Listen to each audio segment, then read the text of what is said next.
At last, we find what we have been searching for 6 months along the Persian Gulf. An open market in human beings. This one takes place in the courtyard of an old fort. 3 men and 3 women are on sale, all Africans.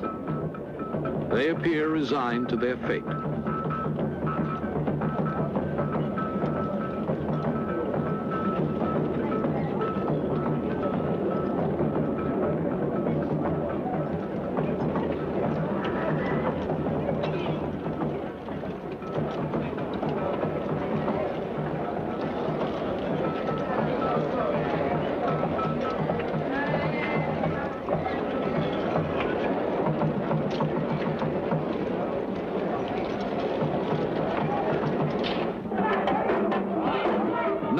Slaves come from black Africa. They can also be procured on the Arabian Peninsula. Sometimes all you have to do is organize a party, the kind the British have called slaving parties. We hear about such a party in Qatar. There's music, dancing, laughter, the kind of entertainment that doesn't take place every day in the desert.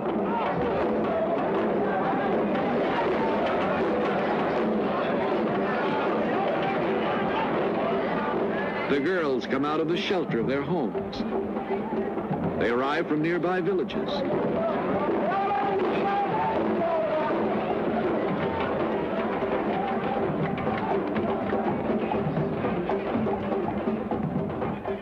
The canny organizers of the party have accomplished their purpose.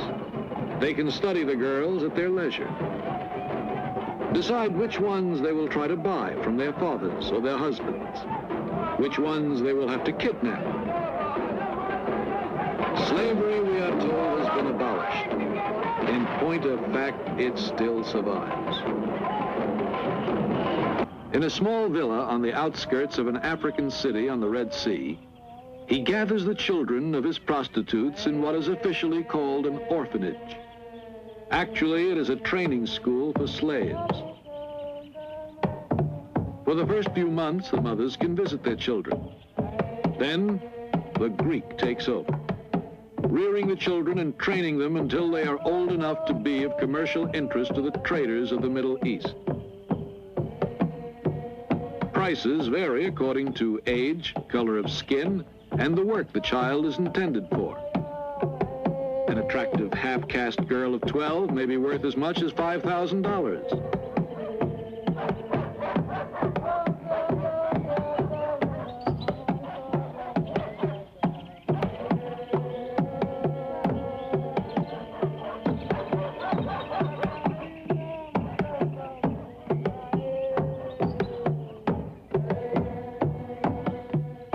We have been told that a mysterious but important personage is due to visit the Greek today. We wait, and he finally arrives, unaware of the telescopic lenses that are following his every move. He is a buyer come to examine the Greek's merchandise and to purchase the best of it.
will eventually land either in a harem or in a brothel.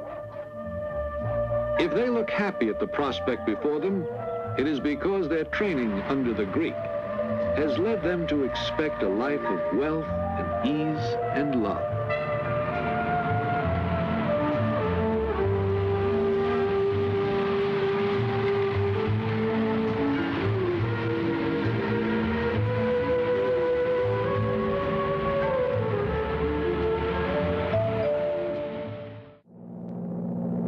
Several days later, we board a plane bound for Jeddah, a landing point for travelers to Mecca. We ask an officer on the plane the same question we had asked the captain of the ship. He simply hands us the passenger list. 20 persons on the flight are traveling together. Men, women, and children. 12 have round-trip tickets, and the other 8 one-way tickets. These 8 are in effect living traveler's checks that will be cashed in to pay the expenses of the return for the rest of the party. They are women, servants, and children whom the 4 Arabs will sell as slaves. Their destiny as human traveler's checks has been decided years ago, and now they are carrying out that destiny.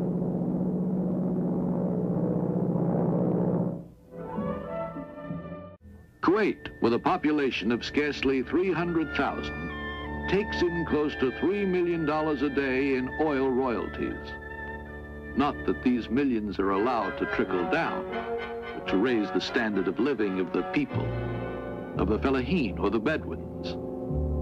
Instead, oil has brought in its wake a new biblical curse. It has raised the price of human flesh.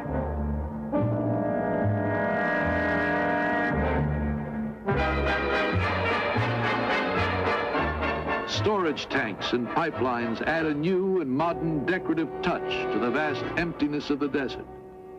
But they provide no sustenance for the people who live nearby, in hunger and misery and desperation. Water is precious, and the camel is precious. And to give the camel a rest now and then, water is drawn by slaves. These girls, 10 to 12 years old, are blindfolded to keep from getting dizzy as they take turns with a camel.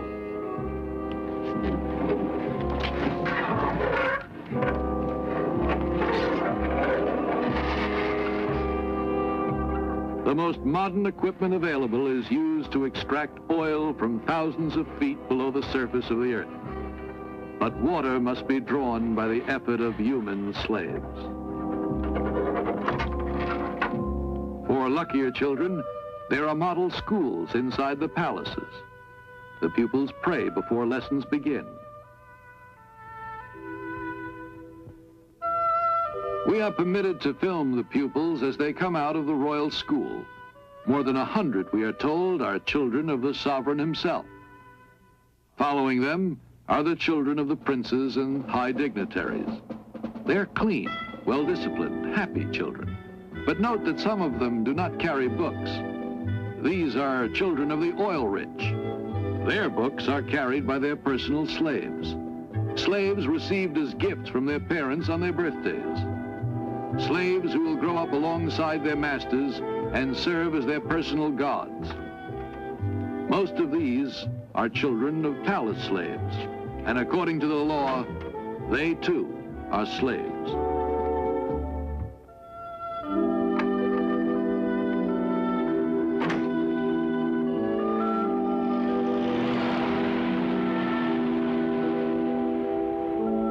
The oil millions turn into automobiles from Detroit, parking lots, and traffic cops who direct traffic straight toward the desert.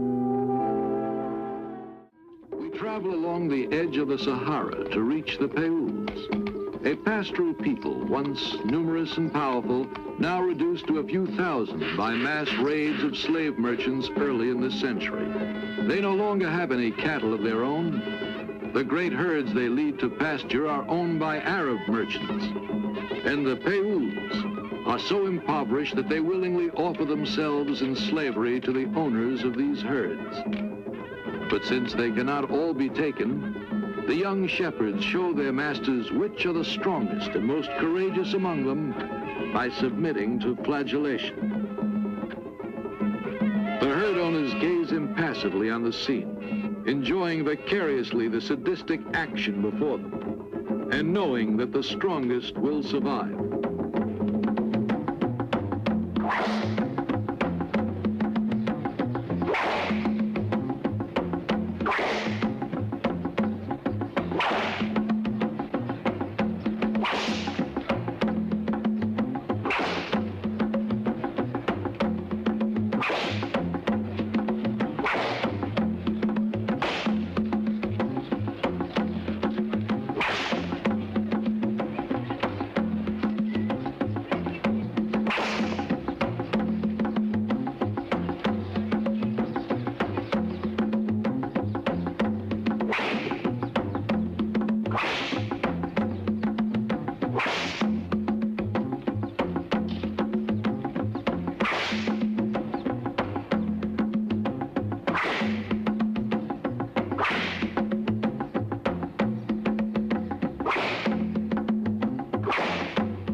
And the survivors smile and smile and pretend to ignore the pain. They fall on their knees and beg their Arab masters to accept their services.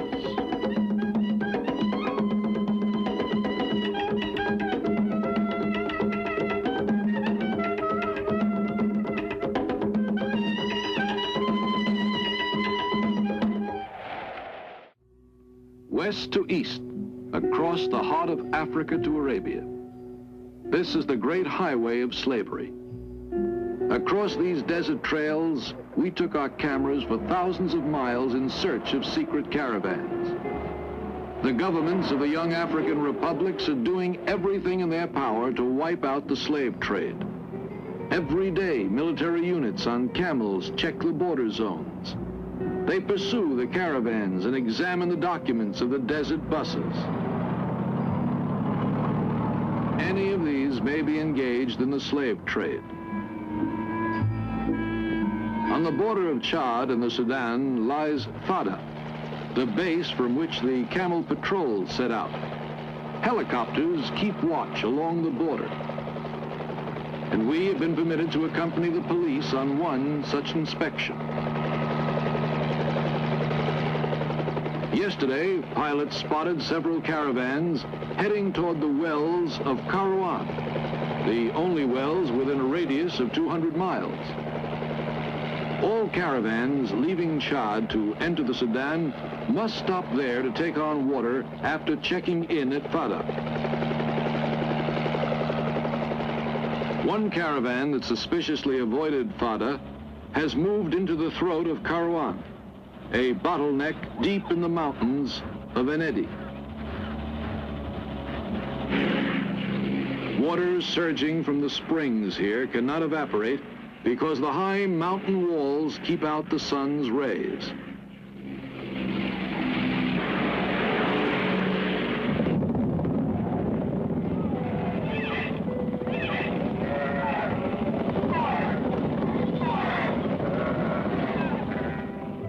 We reach our objective. There is no escape from the throat of Kairouan. It is a dead end.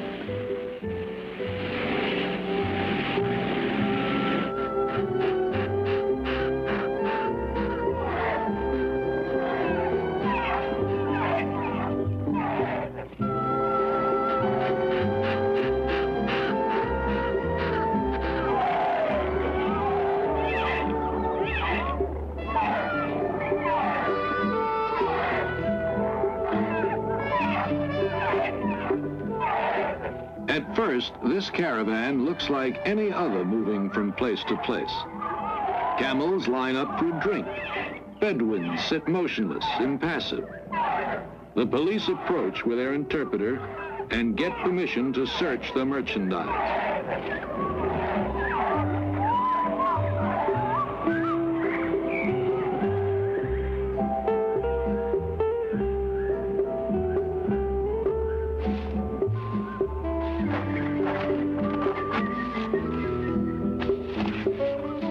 The interpreter notices an odd-shaped bundle with a canvas cover.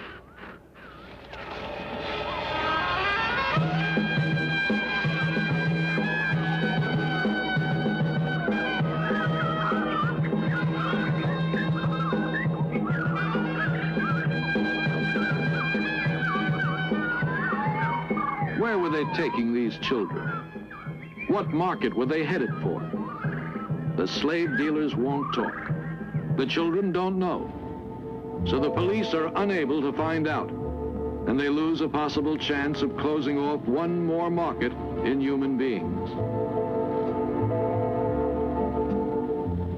A government official gives us an interview on the subject of slavery.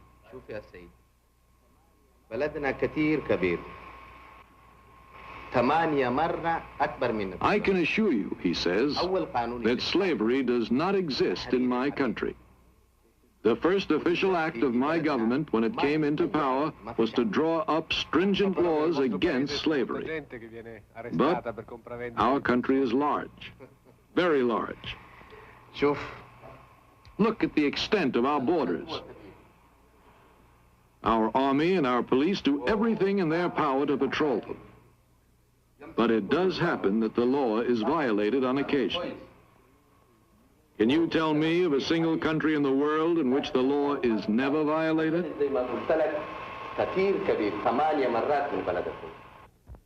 But here the law may be violated too often. Allahu Akbar, Allahu Akbar.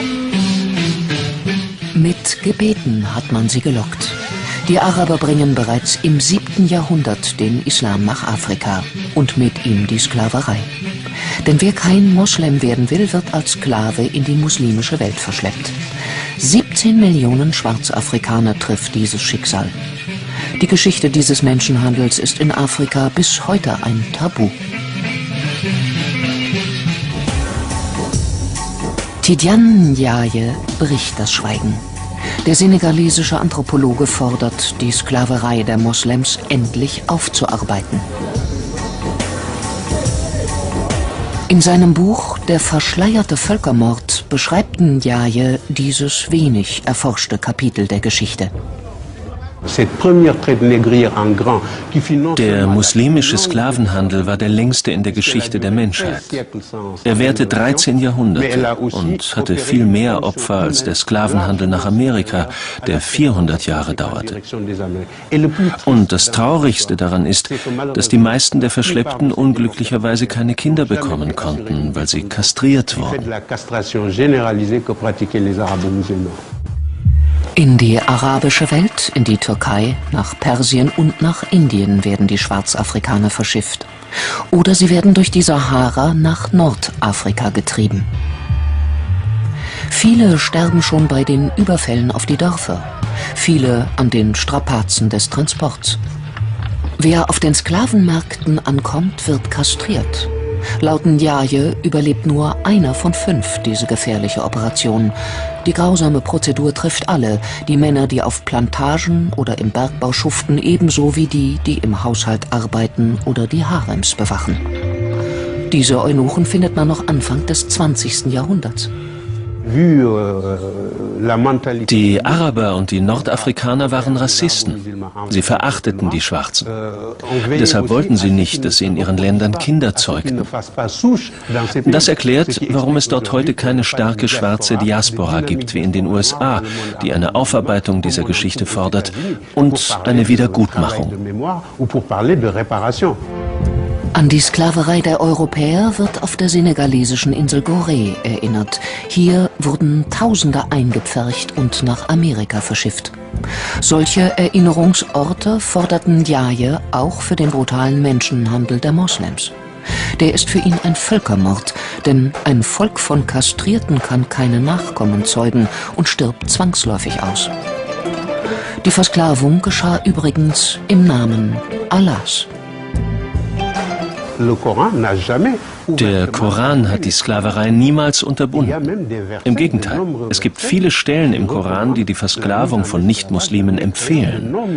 Und im Gegensatz zur Ächtung der Sklaverei im Europa der Aufklärung gab es nie auch nur einen arabischen Intellektuellen, der sich je für die Sache der Schwarzen eingesetzt hat.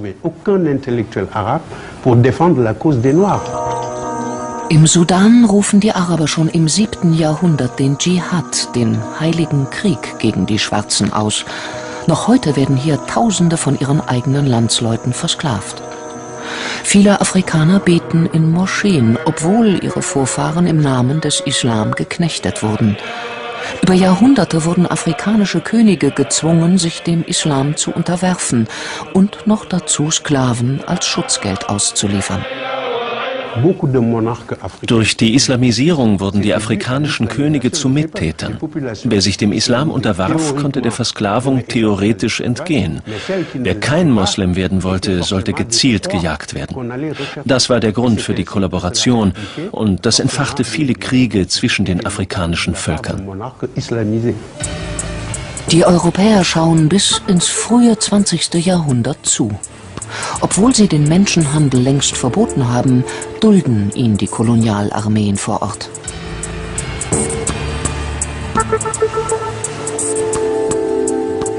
Ein Zentrum des schmutzigen Geschäfts ist die ostafrikanische Insel Sansibar. Hier landen die Menschen nach dem Verbot der Sklaverei in unterirdischen Verliesen. Den berüchtigten Tipu-Tip macht der Menschenhandel zum zweitreichsten Mann Sansibars. Noch nach 1920 schuften Sklaven auf den Plantagen der Insel. 13 Jahrhunderte Sklaverei aufarbeiten, dafür gibt es offenbar weder in Afrika noch in der islamischen Welt Bereitschaft. Es gibt eine Solidarität zwischen den Afrikanern und den Arabern wegen der gemeinsamen Religion, dem Islam. Man zieht es vor, über diese schmerzhafte Geschichte nicht zu sprechen. Man richtet die Aufmerksamkeit lieber auf die Schuldigen, die alle schon kennen, die Europäer und die Amerikaner. Tidiane Ndiaye will das nicht hinnehmen. Weder als Intellektueller noch als Enkel eines senegalesischen Königs. Und auch nicht als Moslem. Christian boys kidnapped from the villages are confined to an Islamic school where they are made to study the Arabic language and memorize the entire Qur'an. Rising for prayers before dawn and studying until the late hours of the night, they are indoctrinated into the strict teachings of the Islamic faith. Those who refuse to cooperate are beaten and chained until they improve their studies. They must give up playing. Playing is harmful. It doesn't allow them time to study. Anyone who misbehaves, he's whipped so that he doesn't play anymore. When his colleagues see him being whipped, he will stop playing and become afraid. The Quran is difficult. If they do not work hard, they will not be able to memorize it all. A lot of the footage that we have received from these nations, some in Sudan, show young boys being beaten, show them chained, walking down these dusty paths around the school compound with chains. In one school, they have to write on a small board that they carry with them the Quranic verses and then wash this board and drink the water. And their teachers tell them that drinking this water causes them or helps them to memorize this faster. Young girls have also been kidnapped and sold as concubines or given over to the sexual pleasures of the Islamic soldiers. Girls as young as 9 have been repeatedly violated. Tens of thousands of children have disappeared, hidden away by radical Muslims seeking to create a new generation void of any Christian faith. Christian men who refuse to submit to the Islamic movement have been imprisoned, beaten, and oftentimes mutilated. Others have been hung, nailed to trees, or drowned in the River Nile. I must admit that I too, among hundreds of millions of educated people, was under the impression that the African slave trade was the sole responsibility of the Christian Europeans, the white race. That is, until I started exploring the subject in greater depth, and especially after reading an incredibly enlightening book called The Legacy of Arab Islam in Africa by John Alambila Azuma.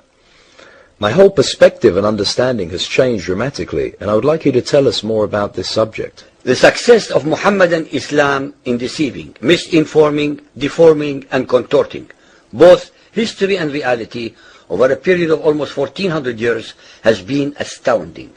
That is, until now. The greatest tragedy about this particular subject is that most of the descendants of African slavery, the black people in the Americas, around the world, as well as among the African blacks, are totally ignorant of the actual facts. Before we lose the concentration of our listeners, I would like to make the following statement and then prove it. That the worst, most inhumane and most diabolical institution of the black African slave trade was initiated, refined, perpetrated and implemented by the Mohammedan Arabs and later aided and abetted by the black converts to Mohammedan Islam. I predict that, as usual, the two subcultures, those of denial of facts and of political correctness, will attack us without once disproving a single statement and or conclusion that we make.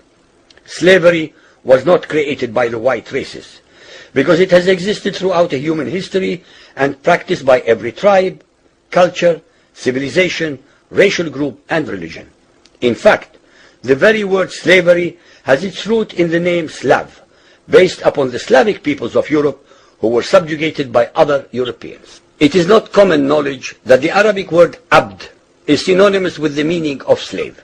For example, Abdullah means literally the slave of Allah, and that in the language of the Arabs, all black peoples are called abid, plural, for slaves. While much has been written concerning the transatlantic slave trade, surprisingly little attention has been paid to the Islamic slave trade across the Sahara, the Red Sea, and the Indian Ocean. While the European involvement in the African transatlantic slave trade to the Americas lasted for just over 3 centuries, the Arab involvement in the African slave trade has lasted 14 centuries, and in some parts of the Mohammedan world is still continuing to this day. The birth of Mohammedan Islam and its conquests brought about the birth of institutionalized, systematized, and religiously sanctioned slave trade on a massive and global scale. In fact, the Qur'an allows the taking of slaves as booty or reward for wars of aggression against any and all unbelievers, most of the human population. This has led to an enormous number of so-called holy wars, jihad in Arabic. There was and is absolutely nothing holy about these wars, which are primarily to plunder, slaughter, rape, subjugate and rob other human beings of their wealth, produce, freedom and dignity. Mohammedan Muslim states and tribes attacked other non-Muslim groups to achieve these objectives. Although Islamic jurisprudence laid down regulations for the treatment of slaves, however, incredible and heinous abuses have occurred throughout the history of Mohammedan Islam. By the Middle Ages, the Arabic word abd was in general used to denote a black slave, while the word mamluk referred to a white slave. Ibn Khaldun, 1332 to 1406, the preeminent Islamic medieval historian and social thinker, wrote, "The Negro nations are, as a rule, submissive to slavery, because they have attributes that are quite similar to dumb animals." It should also be noted that black slaves were castrated based on the assumption that the blacks had an ungovernable sexual appetite. When the Fatimid Caliphate came to power in Egypt, they slaughtered all the tens of thousands of black military slaves and raised an entirely new slave army. Some of these slaves were conscripted into the army at age 10. From Persia to Egypt to Morocco, slave armies from 30,000 to up to 250,000 became commonplace. The Islamic slave trade took place across the Sahara Desert, from the coast of the Red Sea, and from East Africa across the Indian Ocean. The Trans-Sahara trade was conducted along 6 major slave routes. just in the 19th century, for which we have more accurate records.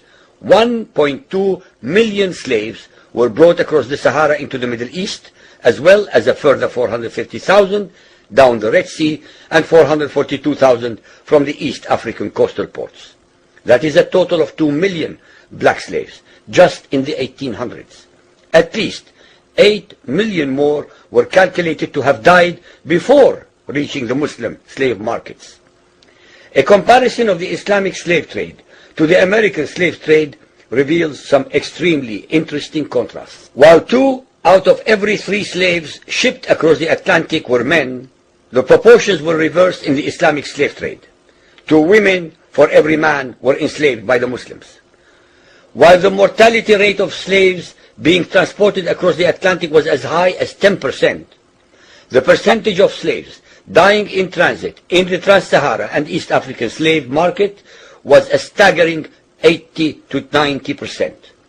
While almost all the slaves shipped across the Atlantic were for agricultural work, most of the slaves destined for the Muslim Middle East were for sexual exploitation as concubines, in harems, and for military service. While many children were born to the slaves in the Americas, the millions of their descendants are citizens in Brazil and the United States today. Very few descendants of the slaves that ended up in the Middle East survived. While most slaves who went to the Americas could marry and have families, most of the male slaves destined for the Middle East were castrated, and most of the children born to the women were killed at birth. It is estimated that possibly as many as 11 million Africans were transported across the Atlantic, 95% of which went to South and Central America, mainly to Portuguese, Spanish, and French possessions. Only 5% of the slaves ended up in what we call the United States today. However, a minimum of 28 million Africans were enslaved in the Muslim Middle East. Since at least 80% of those captured by Muslim slave traders were calculated to have died before reaching the slave markets, it is believed that the death toll from 1400 years of Arab and Muslim slave raids into Africa could have been as high as 112 millions. When added to the number of those sold in the slave markets, the total number of African victims of the trans-Saharan and East African slave trade could be significantly higher than 140 million people. What is obscene about this whole subject is the Muhammadan, Muslim, and Arab culture of denial regarding their complicity in the African slave trade, as well as the ignorance of black Muslims about the reality of their past and present conditions. The statistics and reports above are based upon the logbooks kept at the African slave ports, ship logs, travelers' reports, eyewitness accounts, etc. Ladies and gentlemen, the facts and reality of Muhammadan Islam's complicity in the slave trade and their inhuman depravity are infinitely more devastating, more staggering, and more incomprehensible than all the nightmare fictions in the world.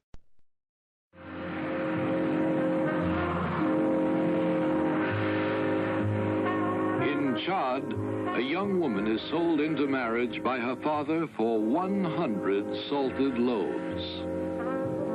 The United Nations Convention on Slavery lists such a sale without the woman's consent as an act of slavery.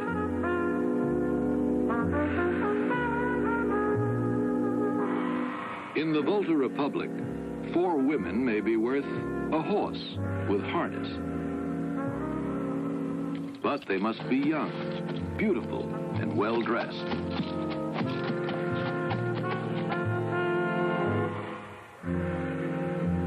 This little girl is worth exactly 70 empty bottles.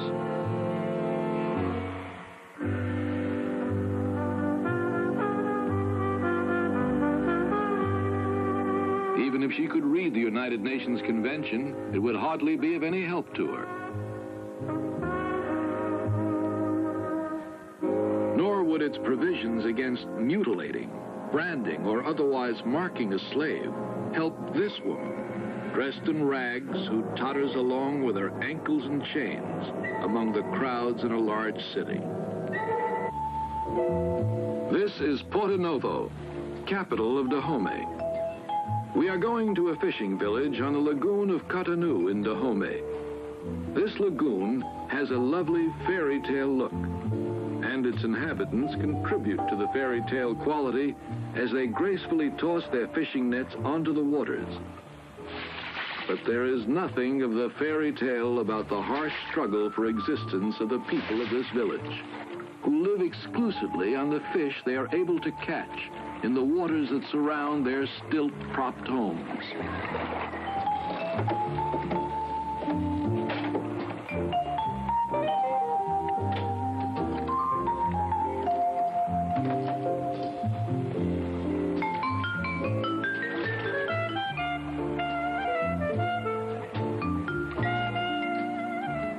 The village is famous in this region for the beauty of its girls, but the lagoon provides only a meager living at best, and many of the male children urge their parents to get rid of the females, the least useful members of the community for work and fishing.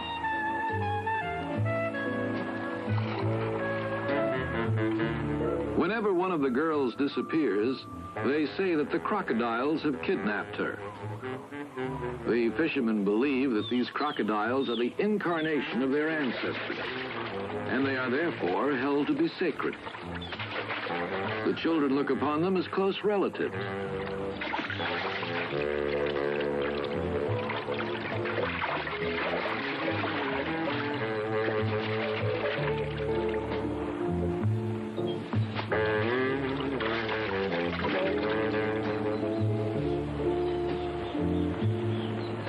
A girl has disappeared. Her father makes a fine show of lamenting and weeping. But if ever the expression has had a true meaning, these are crocodile tears. Actually, the girl has not been a victim of the crocodiles. Her father has simply sold her to a slave dealer. Where do these girls end up? Sometimes they are bought by men from nearby villages and become part of the material wealth of the new tribes. But more often, they are spirited away to the Arabian Peninsula to become concubines in the harems of the desert princes. 2 cameras are hidden at a safe distance. A microphone is buried out of sight. Above all, we bring money.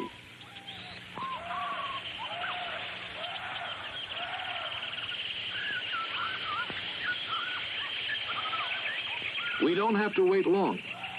The dealer shows up with 2 women we have told him we want to buy.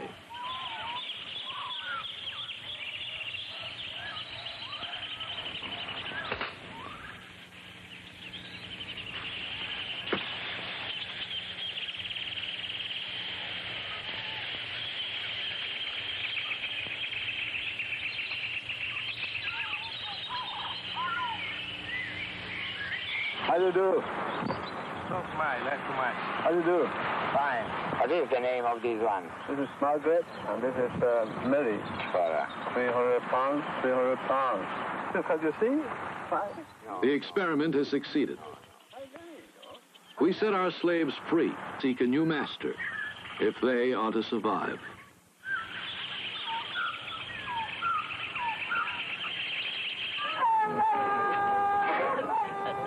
You don't have to hide yourself in a forest to buy a slave. You can buy one on the outskirts of a large city as well. This is an African city at night. One gigantic flophouse. A huge bed of misery and desperation.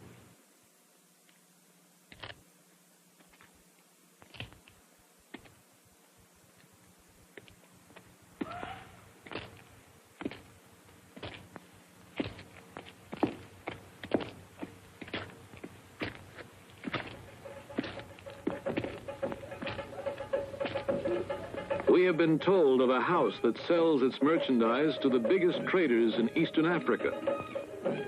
Our informant leads us there through narrow streets and back alleys.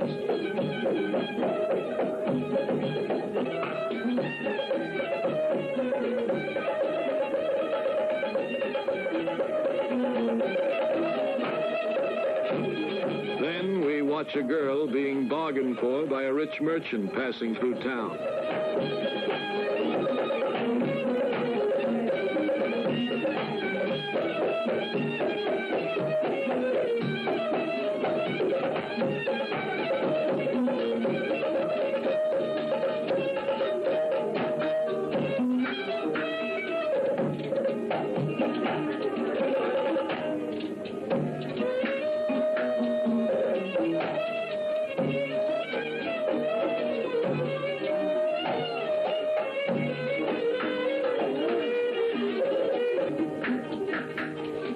This is indeed a trap, but hardly a tourist trap.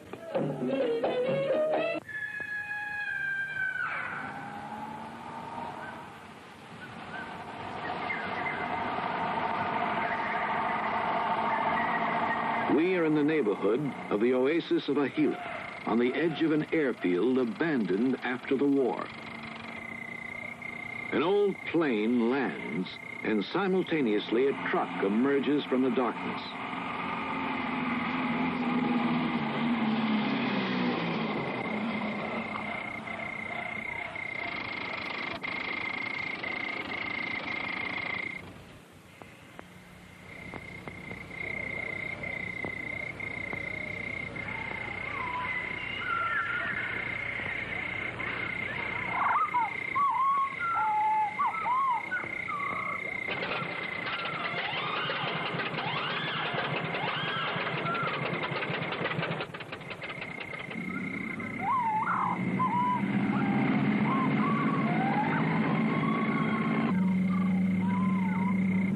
The plane takes off at dawn. Do the pilots know what cargo they are flying and where these children end up?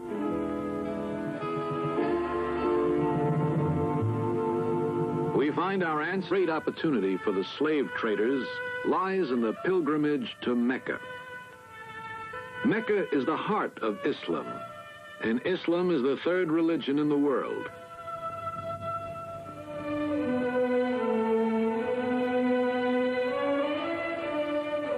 Show me one single Muslim country where slavery is not practiced, Prince Faisal of Saudi Arabia once said to a journalist.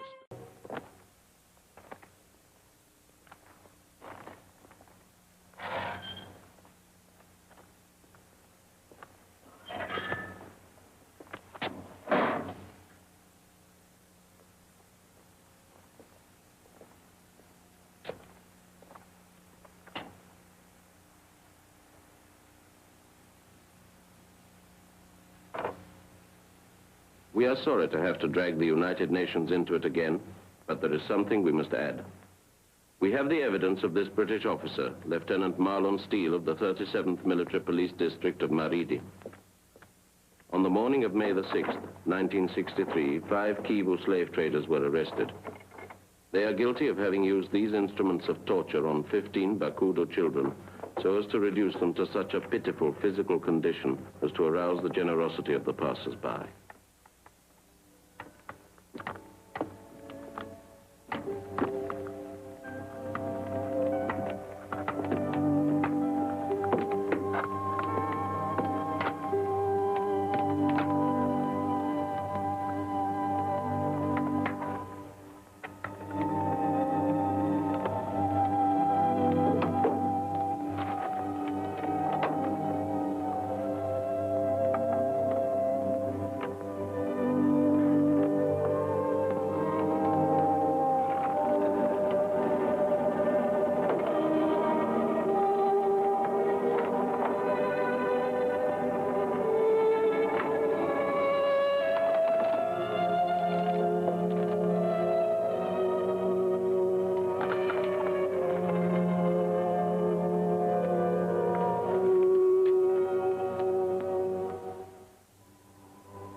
We are sorry and ashamed to have to insist on showing this terrible document.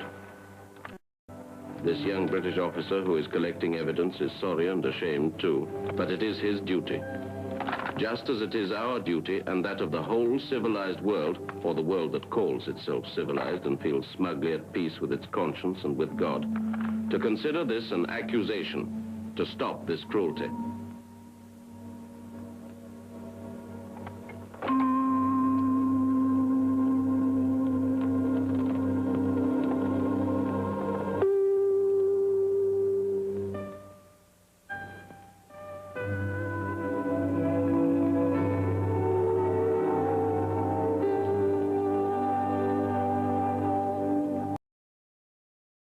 A poor neighbourhood of Mauritania's capital, Nouakchott. Habi and her son don't have much, but even so, it's a lot more than they used to have when Habi was a slave to an Arab family. 2 years ago, an organisation campaigning against slavery rescued her from her former masters. In the beginning, it was very difficult for me. It was very difficult to leave my masters because I thought there weren't any other options. I just couldn't imagine I'd be able to live without them. Biram Ould Abaid works for the NGO in question, SOS Slaves. He says it's freed more than 50 slaves over the past 2 years, but that there are thousands more still out there. The slaves are mainly from the ethnic community known as the Haratine, a group oppressed for 800 years in the region, so long that slaves too often simply accept their fate as an inferior caste.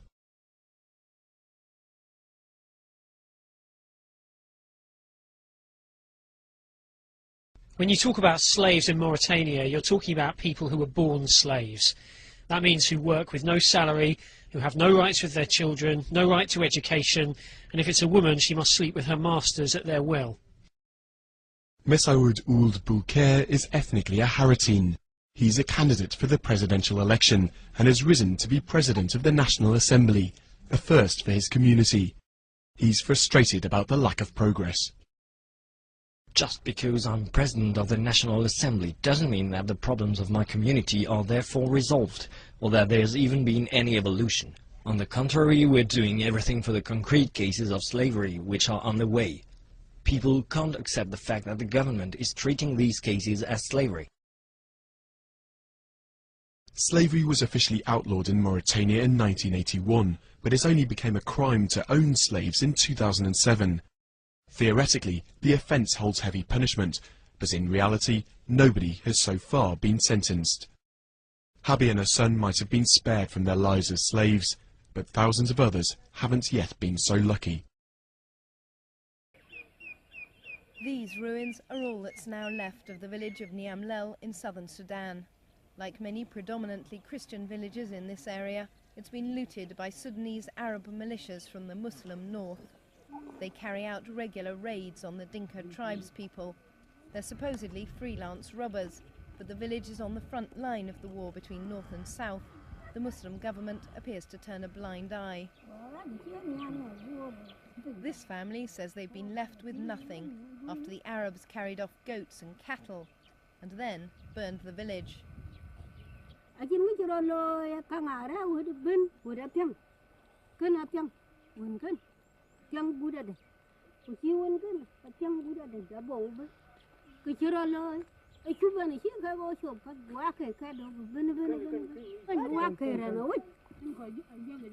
Up to 300 villagers were killed, mostly men. Then the women and children were rounded up. The Arabs captured Abuk Maru, along with dozens of others. She believes they intended to sell her in the north as a slave, but let her go when they discovered she was blind. They still have her 2 children.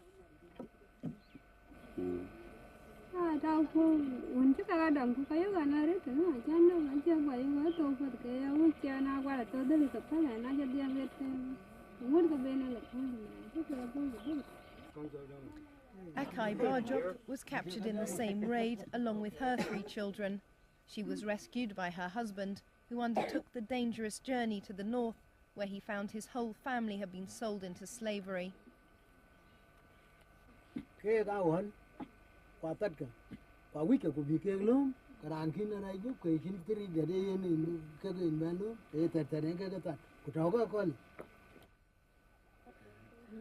Apin Akot paid around £100 a head for his family's freedom. It took him months to earn the money. but few people manage to make the journey north. So 4 hours walk away from the village, a new market has sprung up. Arab traders have realized that they can sell escaped slaves back to their families for 5 times the price in the north. At this market, former slaves change hands for £500, a few Kalashnikovs, or 5 cows a head. A group of 22 people wait to be sold. To get here, they've escaped from their owners and been rounded up by the Arab traders, who bring them back to the south. Until money changes hands, they won't be free.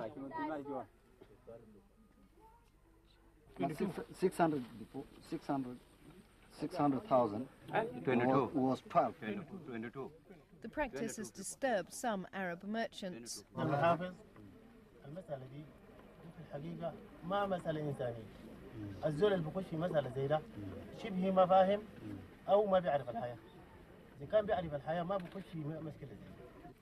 But controversially, a Western aid agency has got involved. Freedom, sweet. It is literally freedom for 20 people.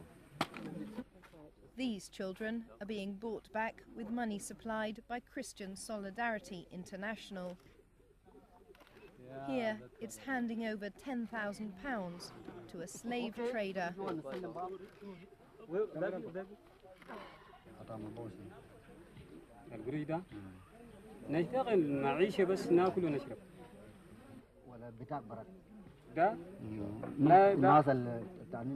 ده أنا بقول القروش ده ملي أنا براي.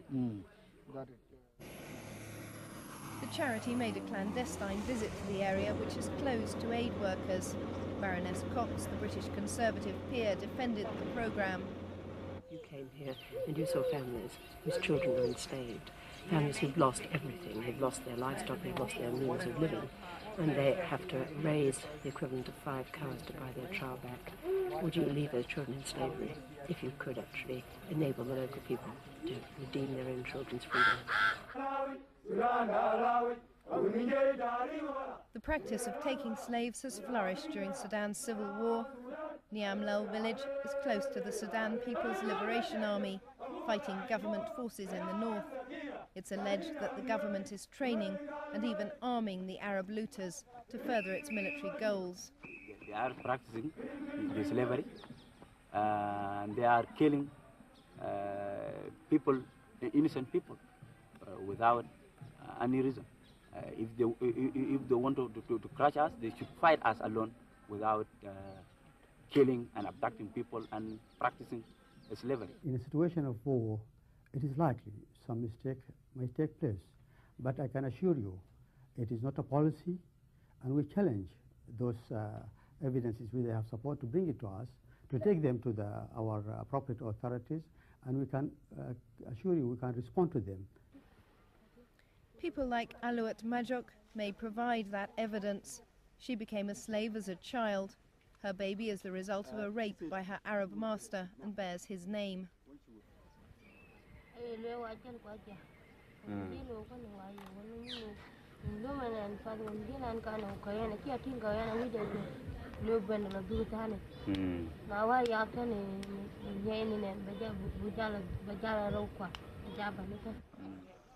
Sudan has been at war for over 15 years. It's left its mark on almost every aspect of life. International slavery was abolished 100 years ago, but in Sudan no one seems to have noticed its passing.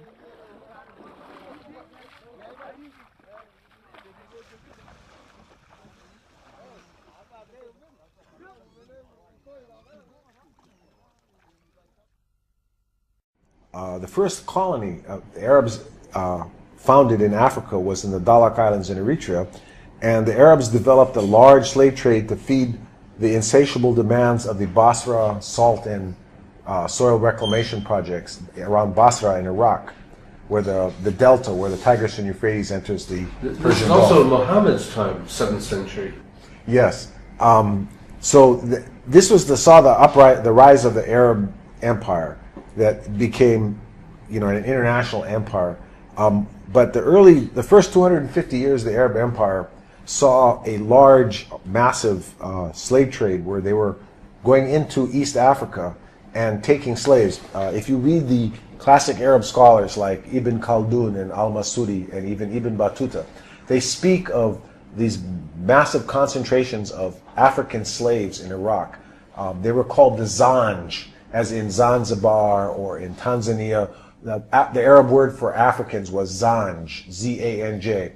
So there was a series of the revolts of the Zanj, or the African slaves in Iraq. And at one point, the revolts were so large that the Zanj rose up and captured the city of Basra and massacred, because apparently they were treated so brutally by their Arab slave masters, they massacred every man, woman, and child in Basra and established an African kingdom in Basra, which is the closest large city to Baghdad, which at the time was the center of Arab culture in the world. The first great African slave revolt historically documented took place in Iraq. Known as the Zanj Revolt, it lasted from 869 to 883. Thousands of African slaves from East Africa working in the salt marshes in southern Iraq joined forces with other groups to revolt against slavery and for social changes. The Zanj rebels even established their own state with its capital called Al-Muqtada, and during 14 years seriously threatened and challenged the reign of the Abbasid Caliphate. They spoke of, Al-Masudi in particular spoke of one plantation in the salt fields of Basra that had 50,000 African slaves there. Now, if 50,000 African slaves were living there, to get those 50,000 African slaves, they had to capture 100,000 able-bodied adults in East Africa. Because out of every 2 slaves that are captured, 1 would die in transport. So, if in the Americas, if a slave life lasted 7 years, let's just say for round figures, the Africans in the slave fields of Basra lived for 10 years. That means every 10 years, 200,000 new able-bodied adults had to be captured in Africa to supply 100,000 slaves to keep the Basra plantations operating. So that means in 100 years, you're talking about 2 million African able-bodied adults were taken from East Africa to Iraq, okay? And they're treated so brutally that they regularly rose up in rebellion. Not so much in the European slave trade in Africa, but in the case of the Zanj, the African slaves in Iraq, there was subhuman bondage.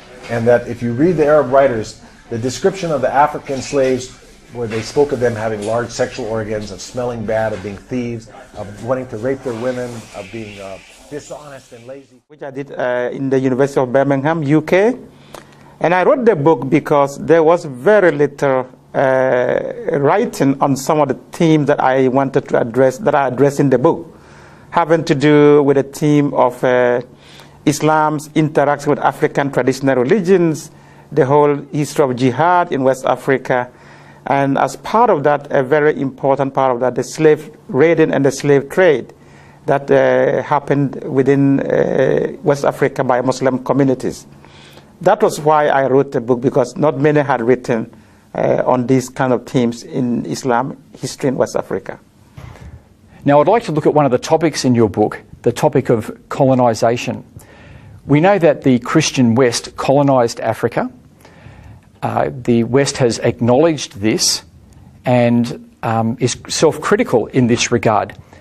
Did the Islamic empires colonize Africa? Well, yes, there was a lot of activities on the part of Muslims in Africa, especially in West Africa. What happened there was not necessarily outside colonization, but there was a form of colonization in the sense that the dominant Islamic tribes conquered weaker tribes and imposed Islamic rule over them. And therefore, there was some kind of internal colonization going on. The Fulani in West Africa in particular were very much in the habit of conquering and imposing Islamic rule on other tribes. So that was a form of internal colonization, yes. What about with the Arab conquest of North Africa? Was that a form of colonization? Absolutely. That the Arab conquest of North Africa was a form of colonization that took place in the 7th century, when Arab Muslims burst out of Saudi Arabia and conquered Egypt and went on to conquer the whole of North Africa. There were a lot of Berber tribes there. The Egyptian Copts were the original indigenes of the land, as well as the Berbers. And they were all conquered and Islamized and Arabized. That was also a form of colonization, definitely. Now, do Muslims today acknowledge this? Are they self-critical about this?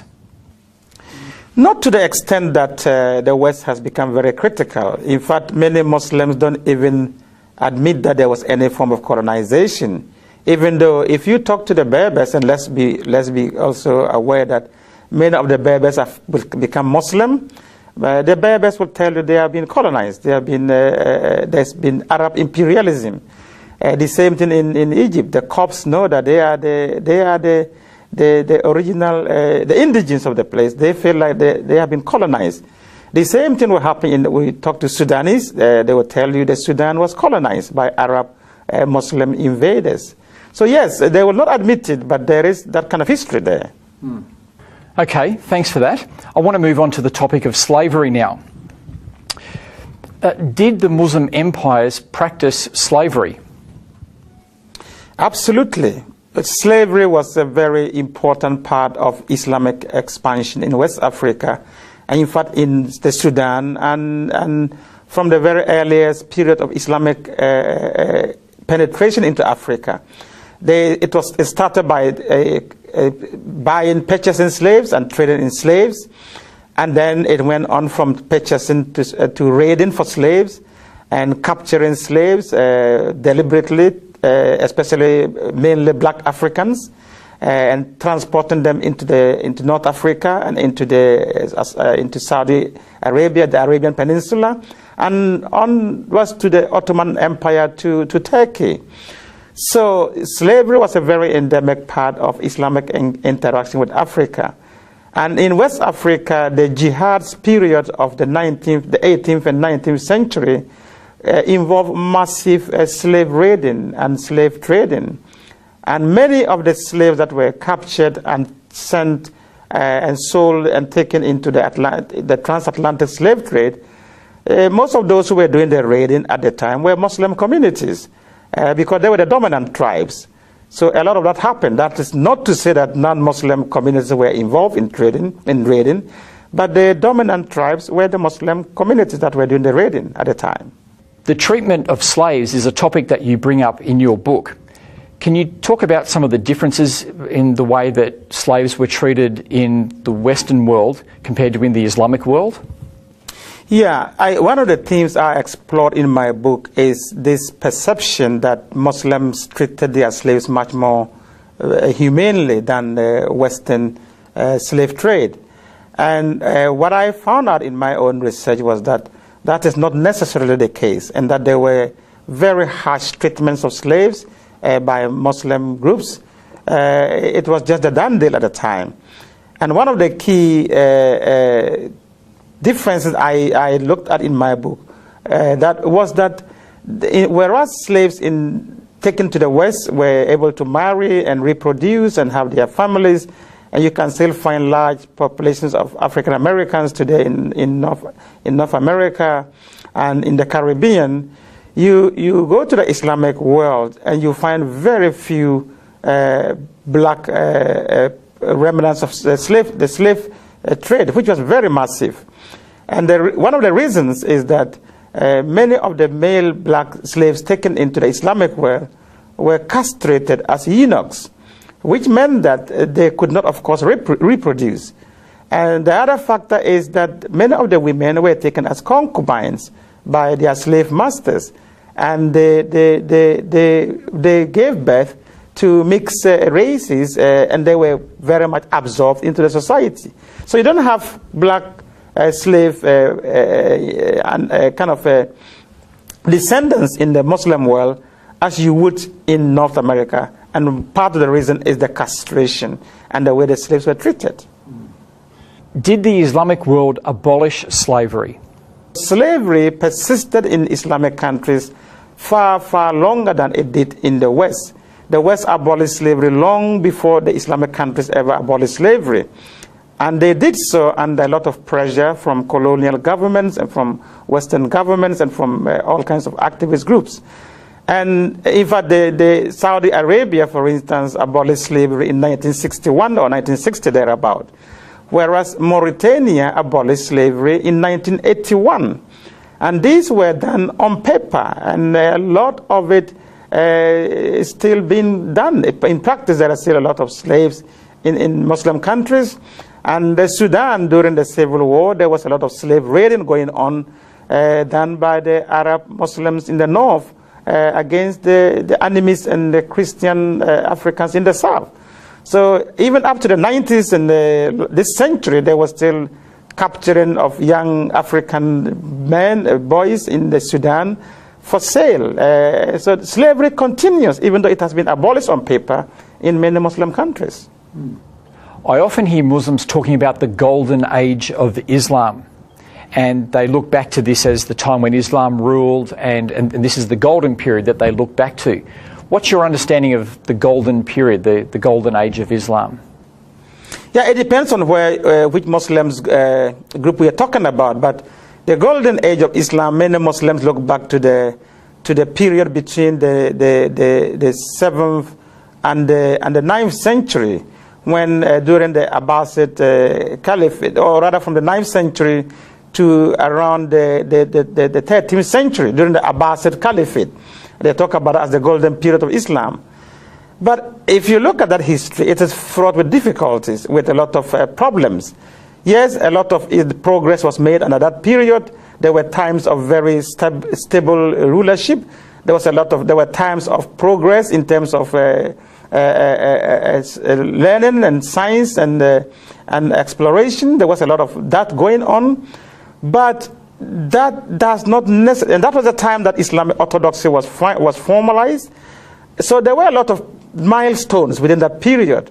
But in terms of golden period, I think it's very tricky to begin to talk about golden periods.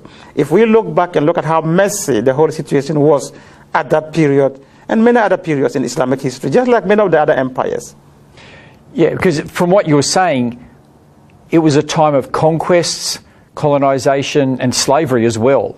Absolutely. With everything else. Absolutely. So there may have been those great moments, but there's still conquest, colonization and slavery as part of it. Absolutely. And during that time, it has to be said, Muslims were not the only ones who were conquering, other people were conquering also. And slavery, yes, during the 9th up to the 13th century, slavery was still very much an Islamic phenomenon as compared to the West. Of course, there was ancient slavery in many other societies, but in terms of chattel slavery, in terms of slavery as an institution, that was profitable. That was very much still an Arab Islamic preserve until the West came in sometime from the 15th, 16th century onwards. So yes, there was a lot of that as part of that so-called golden period of Islam. Now, discussing these ideas in our universities is not always an easy thing to do. In your book, you write, hence, in the study of Islam in the West, the dominant convention is that a critical approach is reserved for the Christian past, but forbidden for the Muslim past. The net result is a romantic picture of the history of Islam, avoiding and sometimes denying such issues as the jihadist slaughter and mass enslavement of traditional African believers. Can you just talk to us a bit about your experience as an African in the Western universities talking about these issues? Yeah, that is actually a very important question. I, as an African who embarked on the study of Islam in Africa, was very frustrated that, especially back in the 90s when I was doing my studies, that Western academics were shying away, almost self-censoring on these difficult themes of jihad, of the violence associated with jihad, and the slave raiding and slave trade that was very massively undertaken by Muslim societies in Africa. And some only noted in a footnote, and we don't want to discuss it.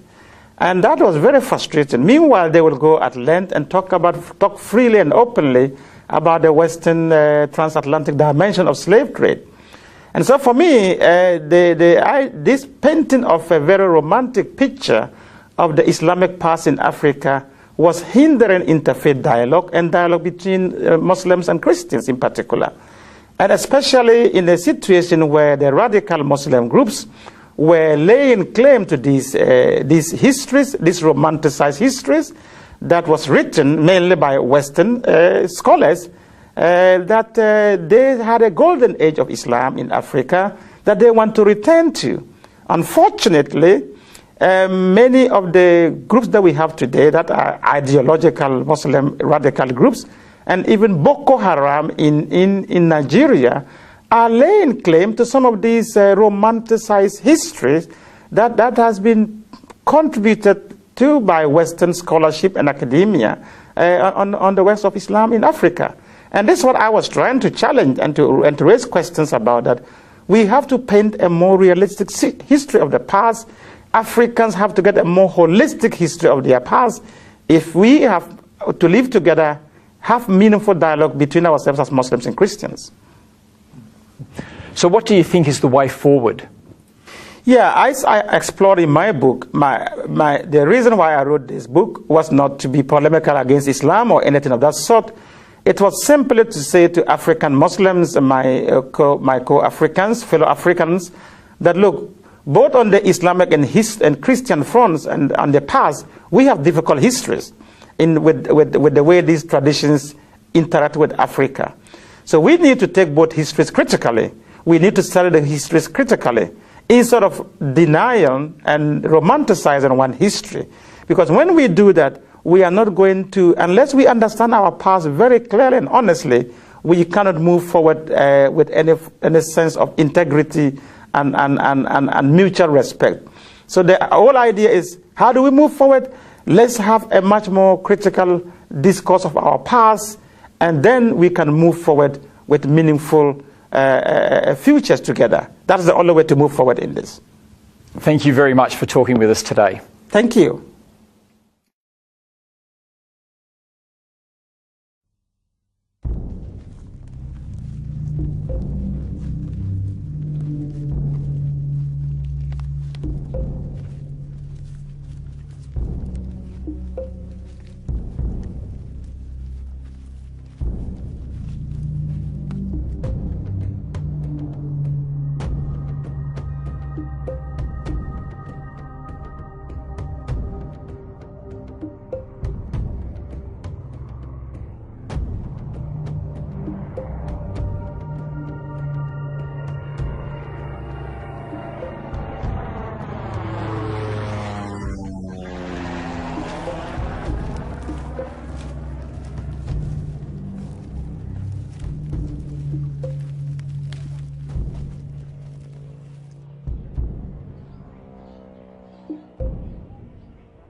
Akai tinga mai ke ga ja pingi te len tembe ong pin ka jal kai karu ke monjeng ke ga ja yo ko chena ku mai ja pingi ku ma ja chin ben wer ni ya miskin fa ku nian dele ku beki anakit pat dan chin no ka chin tangi je to ko ong kin nyai a wor wel pat wong ki de no ne na chi kwa de ten qua the chín ngã kia nằm ya ai chi nhai.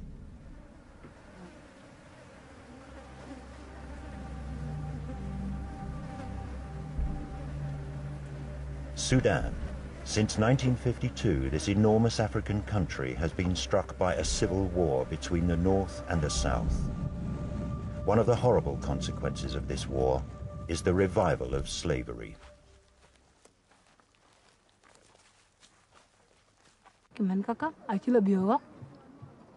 Kalau yoga gini, cái cả đọc cơ quê này lúc yếu bài của chúng ta như thế thì cả cả rồi chỉ là uy phải chỉ tiền uy cái cả bên này yếu quyết tục rồi nên ở chỉ giá lôi cả khâu khâu các cái vấn đề lên tiền cái là khâu khâu cái vấn đề chỉ tiếng Quran giờ lo cái là đất pin cái chính thức bên yếu gối đầm đầm cái đó đầm có cái đầm sao tiền có cái bàn bài giờ cái nóc giờ là cái lốc vọt leo quên cô qua leo quên đi cô lên là ngồi lôi đông như vậy qua lên này anh trả lại đâu lôi cả là liu quên thì mày giúp nhà papa là đi về cú đèn chặt cú đèn chứ cái quạt cái lốc vọt thì cũng na chính thì nhà anh giờ là bao là po về vậy po cây lên trứng ri vô bàn vọt là yên cái là cái mình vô coi có gà lên không muốn coi cái chỉ po mà đấy là cái bông quạt po thế.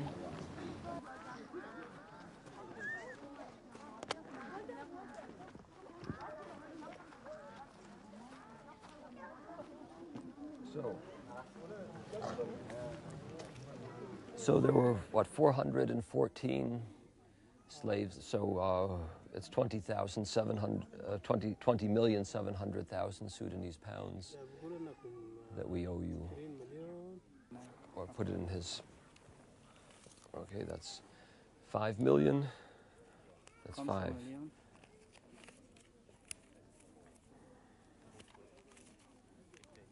That's 6 million. 6 million. 13 million. 13 million. Yeah, we are here and you have come back because there are many people around the world who've heard about the suffering of the slaves in Sudan. I can only name a few, but I think of Bishop Caesar Matsalari and Bishop Makram Ghazis.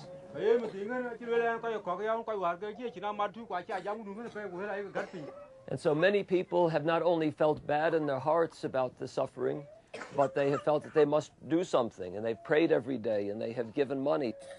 So now you're free to go back to your villages, to find your mothers and fathers and your husbands and your relatives and neighbors, and we wish God's blessing upon you and hope that you can live in peace and security from this day onward. The American John Eibner, who represents CSI, the Swiss organization Christian Solidarity International, travels about 6 times a year to South Sudan.